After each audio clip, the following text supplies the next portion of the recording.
Welcome to the Reach Minds Thoughts for Your Life's Journey podcast. In today's episode, I am joined by Dani Benjamin, where we're going to be exploring how to restore balance through practical methods in diet and lifestyle. We'll also be looking at how to address physical, mental, emotional, and belief systems that may not serve us in the present, along with some practical ways to restore balance. Dani's journey into holistic health began in her early life, though she wasn't conscious of it at the time. She always cooked her food from scratch and had a deep understanding of how food quality and the provenance impact health. Dani took responsibility for her health and that of her family, nurturing a genuine feedback loop through her clear and deep connection with her body. I first encountered Dani about a year and a half ago when I felt that my body and mind were not aligned, and I was experiencing general symptoms of unwellness. Through our work together, I was able to take charge of what was going on in my body and focus on what was important. Since then, I haven't looked back. I'm certainly healthier now than I was 18 months ago. So welcome, Dani. Thank you so much, Nita. Lovely to be here. Lovely to have you on the podcast, Dani. So let's get going. Tell me a little bit about how your holistic journey began. I touched on it in the introduction, but just tell me a little bit more about that and what inspired you to pursue this field. So I'm going to work backwards, if that's okay. What really inspired me was when my father became quite ill and had, I'd say, 2 years of hell. And there was not much I couldn't do. It was people didn't take me seriously. That was the point. Yes, I would recommend food choices and meditative practice to him. And he's always been a big advocate and follower of natural health. But I think he got feared into something. And anyway, the long and short of it, he didn't survive. And it was after his death, as I said, when people were saying to me, where's the practicalities? Where are your qualifications? My mum said to me when I was recommending diet choices for him, where did you get your medical degree from? So those kind of comments, let's just say, pushed me into retraining. I was in the fashion business before I was in this alternative natural health. So that really propelled me forward to retrain as a naturopathic nutritionist. And as I was retraining in my early 40s, I was noticing so many things that come to me very naturally. So as you said, our whole family has always cooked from scratch. And actually, my father was the big cook in our family. I've always cooked from scratch. I've always taken care of to follow the trail of the provenance of my food. I think that is hugely important. I am an omnivore. I eat everything, but it's really important to me to know where that animal has come from, or even the plant has come from, whether there's herbicides and pesticides used, antibiotics, organic, non-organic. I go into all of it. So when I came to studying the nutrition aspects of things, that was really easy because it was in depth. It was 3 years of studying nutrition plus anatomy and physiology and a whole host of other things that go with that. So it wasn't easy, but it felt very comfortable for me. So tell me a little bit about how you work with clients. I do pride myself in my clinic environment as being completely holistic. And that means looking at the whole person. And that means looking at actually the whole person that's sitting in front of me today. And yes, we're all human beings, or we all might be male, or we might be female, or somewhere in between. And there's commonalities that go with that. But you are an individual person. So I look at in clinical practice, really treating that person sitting in front of me in the present moment with their needs in that moment. So when I qualified in naturopathic nutrition, which effectively is using food as medicine and following some very key basic principles, I was asked, oh, what do you want to specialize in? Menopause or weight loss or pediatrics? And that kind of went really against this whole holistic view. And that's when I found bioresonance, which is a machine that I use in my practice. I don't think we're going to have the time to go into the ins and outs of bioenergetic testing. There's plenty of information out there. Anyway, it's a tool that I use that really reads the energetic body of the client. And stay with me, guys. Okay. So in my belief system, the energetic body is really your blueprint, your architectural drawings that build the physical form. So by scanning people with the machine, I was gaining extra information as to how the energetic body was performing, i.e., is it in a weakened state, or is it in a stress state, or is it in a balanced state? That's a very broad brush on things. And then when I married that information with nutritional requirements, vitamin, mineral requirements, amino acid requirements, etc., plus the case history. What's your story? When were you not the same since? Fill in the dots. Okay. And that kind of health detective work, really. Married that together with that information, I was achieving really good results, but something was still missing. In 2022, I found compassionate inquiry, which is Gabor Mate's approach. He's the godfather of the wisdom of trauma. And I trained in that for a year. And it was really how trauma impacts Absolutely. body, how your story, your experiences impact your health.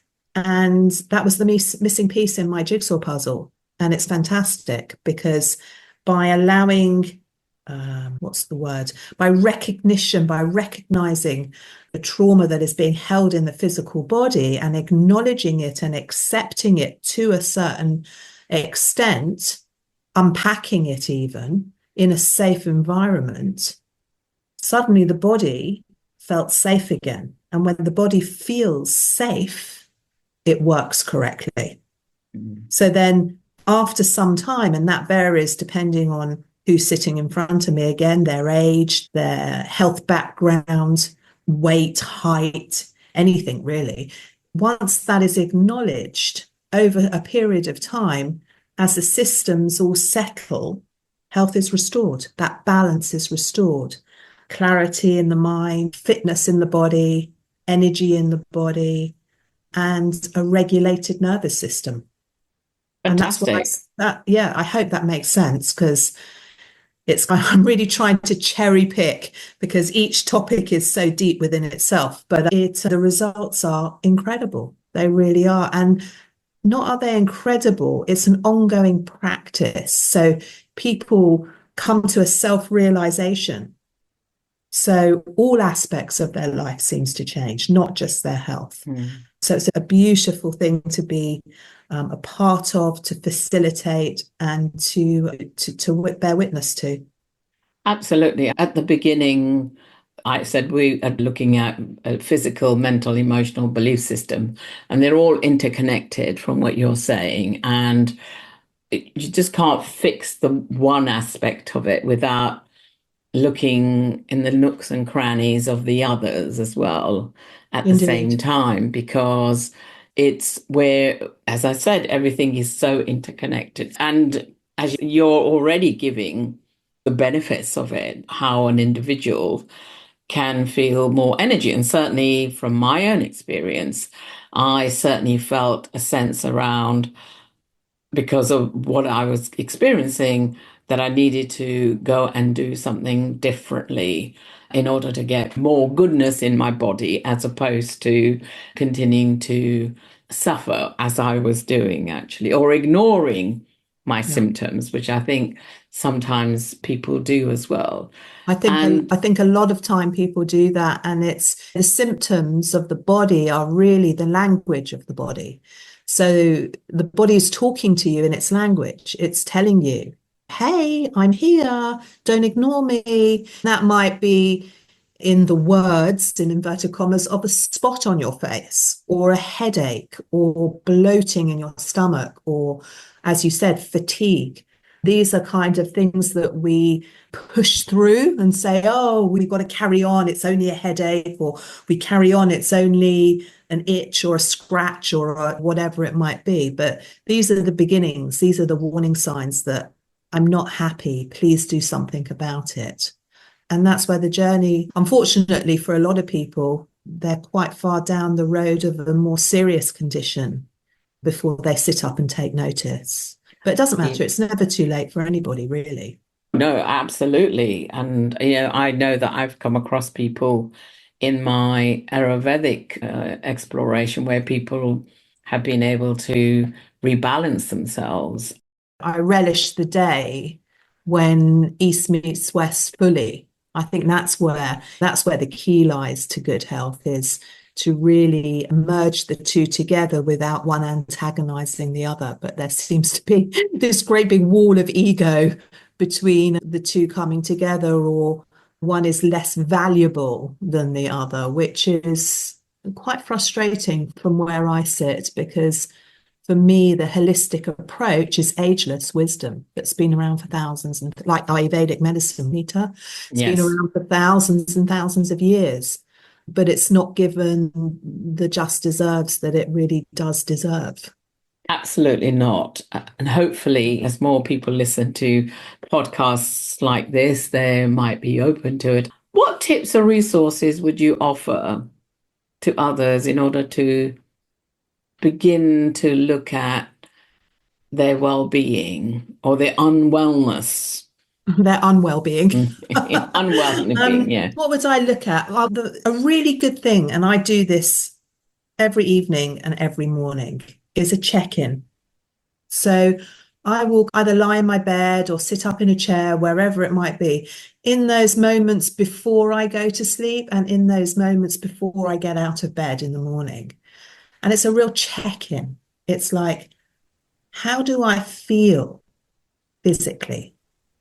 How do I feel mentally, emotionally? And how do I feel spiritually? And it's an inquiry. It's the beginning of a self-inquiry as to how am I feeling in this moment from all aspects. And it's a lovely it's a meditative practice of going within and communicating with yourself. Because you Absolutely. can't lie, right? Because who are you lying to at the end of the day? Oh, yes, everything's great, everything's fantastic. No, actually, I feel a little bit sad. And then you can follow that trail of, where does that sadness come from? Where do I feel that sadness in my body? Is it in my chest? Is it in my head? You can almost body scan yourself and land at a point that doesn't feel harmonious, doesn't feel in balance, and then self-inquire into it. Or you might go through the body physically. Well, actually, nothing really hurts. So I feel quite strong or energized, or I feel quite relaxed. So physically, I feel quite good, but mentally, I feel a little bit sad. So it's a play on that. And it's actually giving yourself this little bit of time and space to inquire and observe. You don't have to Absolutely. do anything. In fact, it's a non-doing practice. And it really does reap a lot of rewards into self-inquiry. So things like that are really easy to incorporate into your routines. And then just on the physical side, am I drinking enough water?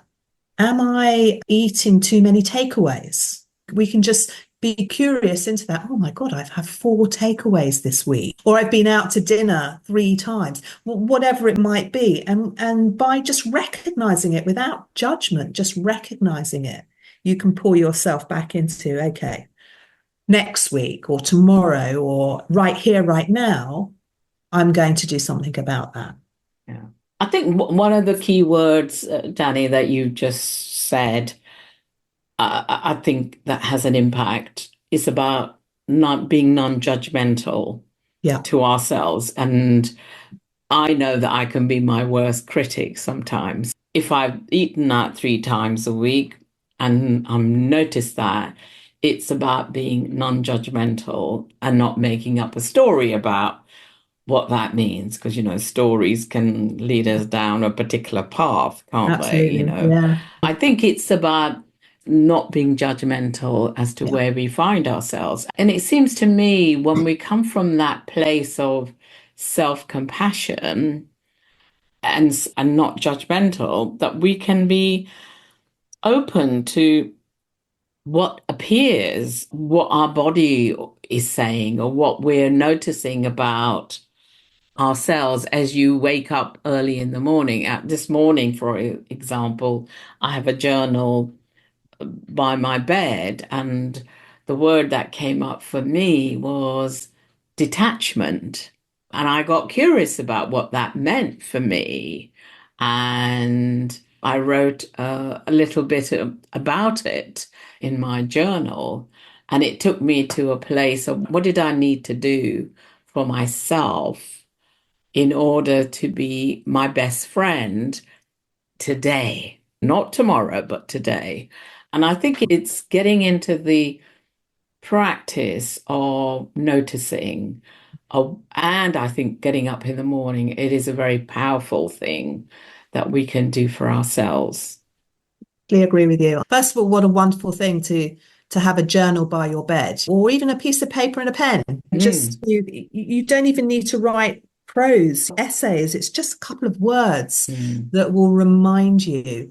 But there's a reason why that word for you, Nita, this morning, detachment, came up. It's almost like, okay, Nita, today this is what we need to deal with.